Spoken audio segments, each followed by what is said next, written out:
वादळी वाऱ्याने शाळेचे पत्रे उडाले. माण तालुक्यातील घटना. सुदैवाने कोणतीही जीवितहानी नाही, मात्र शाळा व आसपासचे नुकसान. नमस्कार, आपण पाहत आहात क्रांतीपत्र न्यूज. माण तालुक्यात श्री लक्ष्मीनारायण शिक्षण संस्था इंजबावचे श्री हनुमान विद्यालय पिंपरी या शाळेचे छत आज वादळी वाऱ्याने उडाले. शाळांना सुट्ट्या असल्याने सुदैवाने कोणतीही जीवितहानी झाली नाही, परंतु शाळेचे मोठे नुकसान झाले असल्याची प्राथमिक माहिती समोर येत आहे. माण तालुक्यात आज ठिकठिकाणी वादळी वारे व विजांच्या कडकडाटासह पावसाने हजेरी लावली. पाऊस तसा जेमतेम होता, पण वादळी वारा सोसाट्याचा असल्याने दुपारनंतर वातावरण बदलून गेले होते.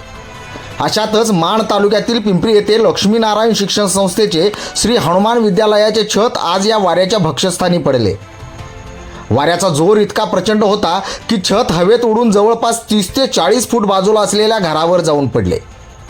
सुदैवाने कोणतीही जीवितहानी झाली नसली तरी शाळा आणि बाजूच्या घरांचे नुकसान झाल्याची प्राथमिक माहिती समोर येत आहे.